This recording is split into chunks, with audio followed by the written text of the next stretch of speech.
criminal justice, the process by which you are arrested, charged, and eventually go before a jury who render their verdict. We find the defendant, Robert Brooks, not guilty. We find Randall Bailey guilty. We find the defendant not guilty. Have you reached a verdict? Guilty or not guilty? I mean, that is just objectively charming, although all these years later, I still can't believe those penguins wrongfully convicted the Central Park Five. Now, whenever we talk about criminal justice reform, we tend to just talk about policing, public defenders, judges and prisons, and skip over a crucial element there: prosecutors. The attorneys who work for the federal, state and local government and bring cases to trial. There are roughly 2,500 DA's offices all around the country, and they have a surprising amount of influence at almost every single stage of the criminal justice system, because prosecutors decide whether you get charged and what you get charged with, and therefore heavily influence what kind of sentence you could face. And you sort of know deep down how important they are because of a little phrase that crops up constantly in local news crime stories. Ultimately, it'll be prosecutors who decide whether charges will be filed. Prosecutors will decide whether to file criminal charges. Prosecutors will decide what happens next. Prosecutors will decide. Prosecutors will decide. Prosecutors will decide. Prosecutors will decide. Prosecutors will decide. Exactly. Prosecutors will decide. It's one of those three-word phrases that you hear so often you don't even think about what it means anymore, like user agreement update, or some restrictions apply, or Tyler Perry presents. You know, at this point, I'm just going to assume that he presents everything. It's safer that way. I technically think he presents this show. I wouldn't be completely surprised about that.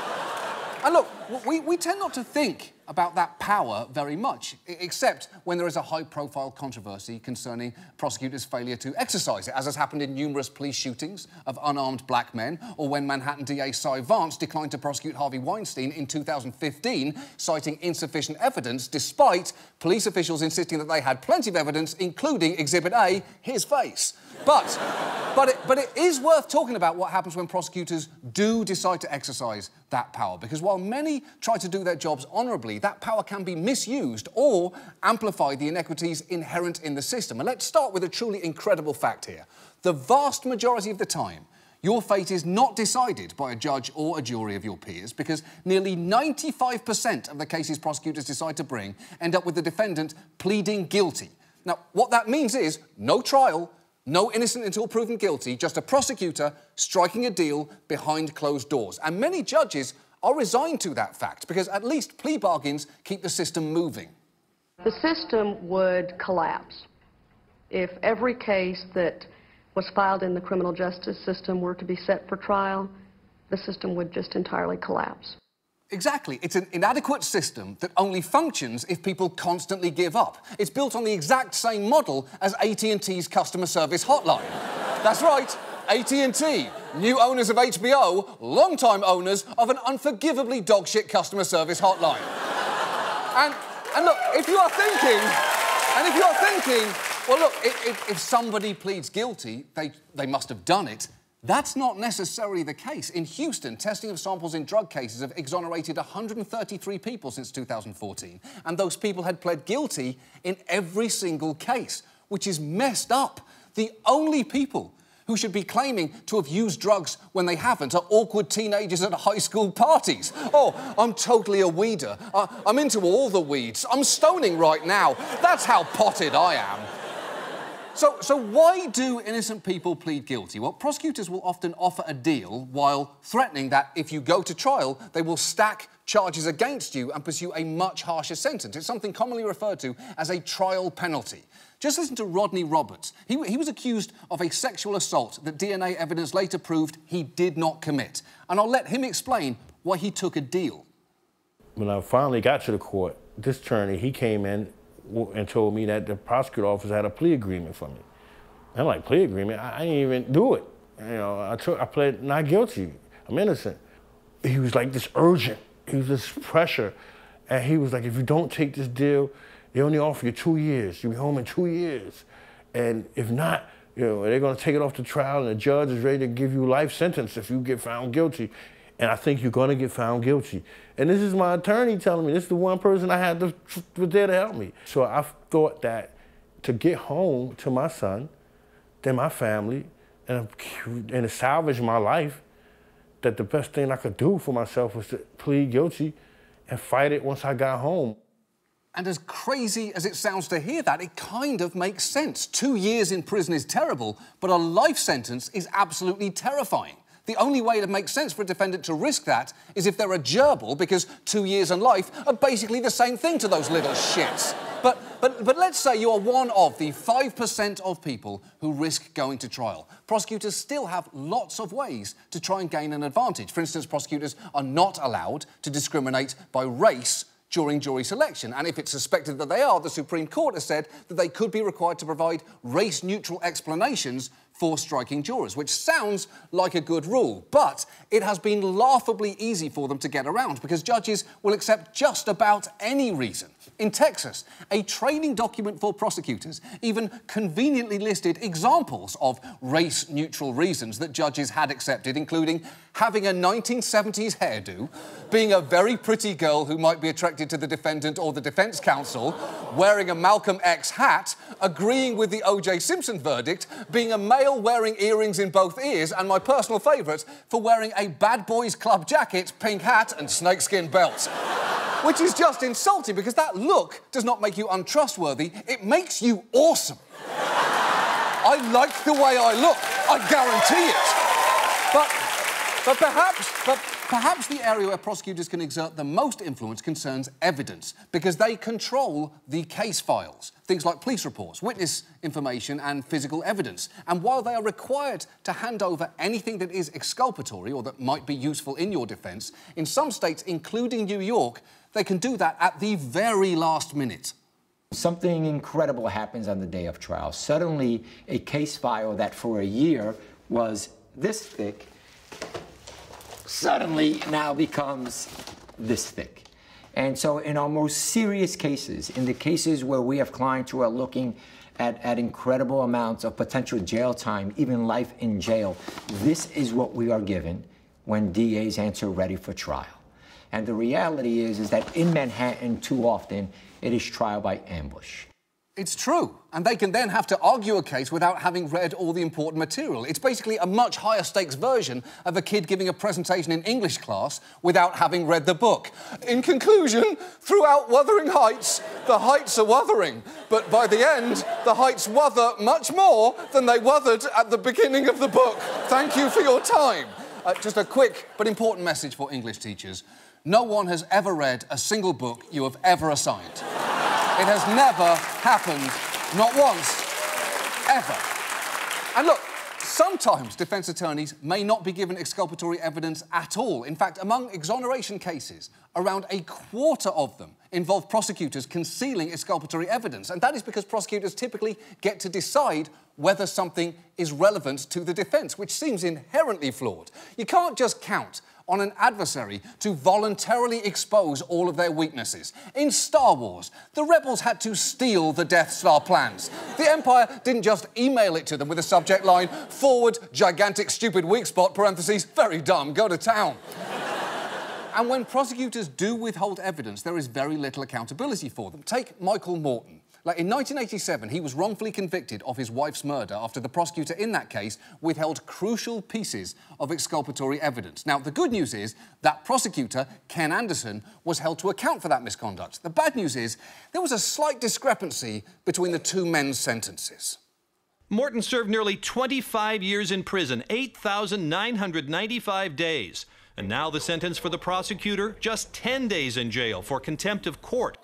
10 days, and he served less than half that. Although, before you get too mad, he did also have to pay a $500 fine, which isn't really the penalty you'd expect for wiping out 25 years of someone's life. It's close to what you'd expect for fucking a cantaloupe at Whole Foods. 10 days for the public indecency, $500 for the cantaloupe. And to make it even worse, Anderson is actually the only prosecutor to ever serve any time for misconduct resulting in a wrongful conviction, ever. Because the truth is, prosecutors rarely face any sort of consequences for misconduct. State bars are supposed to hold them accountable, but a study of 5 states found that in 660 cases where courts had confirmed prosecutorial misconduct, the number of prosecutors disciplined in those cases was 1. And that lack of accountability can fuel a dangerous culture where wins are already prioritised to a disturbing degree. In fact, in one DA's office in Colorado, prosecutors were paid bonuses for achieving a high conviction rate. And in Texas, a DA rewarded convictions in misdemeanor cases with a prize that they called the Trial Dog Award. And let me just say, as the proud owner of 9 trial dogs, my award goes to this one. Please don't die. Please don't die. I cannot stress enough how important it is for you to hang in there. And there was the notoriously aggressive office also of New Orleans DA Harry Connick Sr., who is, yes, Harry Connick Jr.'s dad. In fact, here they are on Harry Jr.'s short-lived talk show singing a weirdly inappropriate duet. I'm just wild about Harry. Harry's wild about me. The heavenly blisses of his kisses fill them with ecstasy.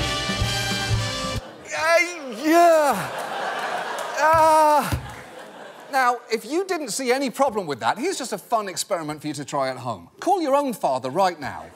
Tell him that the heavenly blisses of his kisses fill you with ecstasy and just see how that goes. My prediction is your next fishing trip is going to be extra quiet. But during his time as New Orleans DA, lots of people were wild about Harry Connick Sr. because his office was famously ruthless. Harry Connick was tough on crime. He was very aggressive, and he wanted to lock them all up forever. Connick's lead prosecutor was Jim Williams. Jim took great pride in his numerous death penalty convictions. He even kept a miniature electric chair on his desk. Jim was regarded as one of the most aggressive prosecutors in the district attorney's office. He described sliding up behind defendants in the courtroom and buzzing in their ears to mimic the buzz of electricity. Holy shit! That is just not okay. Although there was also literally no scenario in which sliding up behind someone and saying buzz in their ear is acceptable. Not even if you are Neil Armstrong on the moon and you need to get Buzz Aldrin's attention. Hey, Buzz. Buzz. Buzz. Buzz. We're on the moon, Buzz. Buzz. Buzz. Buzz. Are you mad I was first? Buzz. Buzz. But that office's win-at-all-costs culture resulted in some serious mistakes. As it turns out, fully a quarter of the men sentenced to death during Connick's tenure had their convictions overturned because of improperly withheld evidence. And remember that little electric chair one of the prosecutors had on his desk? Here's a fun fact. In the photo of Jim Williams with the electric chair, of the 5 faces visible, all of them were released from death row.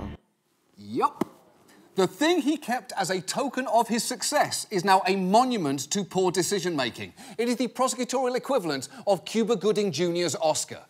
And look, if you want to see... Why did that joke upset you more than anything else tonight?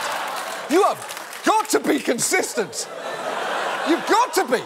You might care about Cuba, you care about him too much in this context.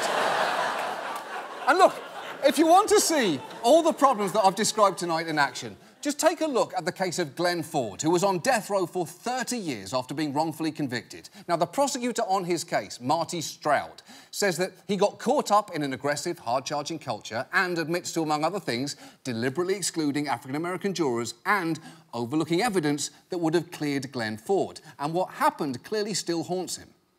I ended up, without anybody else's help, putting a man on death row who didn't belong there. I mean, at the end of the day, beginning, end, middle, whatever you want to call it, I did something that was very, very bad. Yeah, it was. It was very, very, very bad, in fact. The problem is, though, while he is clearly remorseful, in terms of accountability, there were no professional sanctions for his actions. In fact, the acting DA after Ford was released, Dale Cox, doesn't even believe that Stroud should have apologised. Did Mr. Ford get justice in this case? I think he has gotten delayed justice. The system did not fail Mr. Ford. It did not? It did not. In fact, the system... How can you say that? Because he's not on death row, and that's how I can say it. Getting out of prison after 30 years is justice? Well, it's better than dying there, and it's better than being executed. Yeah, I guess that's true, but listen to how low he's setting the bar there. Better than being executed or dying in prison. By that measure, anything succeeds. Taco Bell, better than being executed or dying in prison. Although when you think about it, is it? Is it? Definitely. Between 2010 and 2014, that man's office was responsible for sending more prisoners to death row than anywhere else in the country. And if you think the Glenn Ford debacle may have made him more cautious, you would be wrong. I think society should be employing the death penalty more rather than less. But there have been 10 other inmates on death row in Louisiana who have been exonerated. Clearly, the system is not flawless. Are you sure that you've gotten it right all the time? I'm reasonably confident that I've gotten it right. Oh, you're reasonably confident, are you?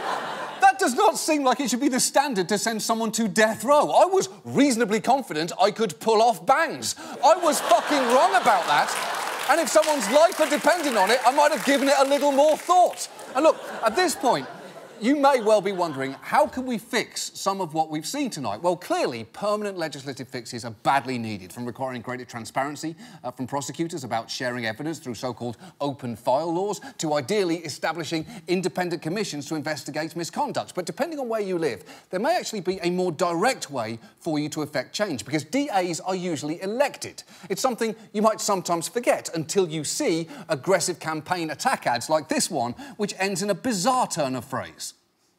This is how many child molesters the Calcasieu Parish DA has prosecuted as lead counsel. How many murders? How many rapes? Robberies?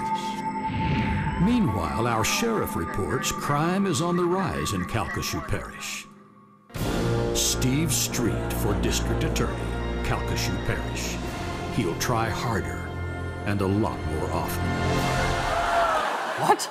He'll try harder and a lot more often. That's a pretty weak promise, Steve. The fuck was your opponent's slogan? Nathan Hamilton, justice on Mondays and Wednesdays unless something comes up or it seems like it's going to be a whole thing.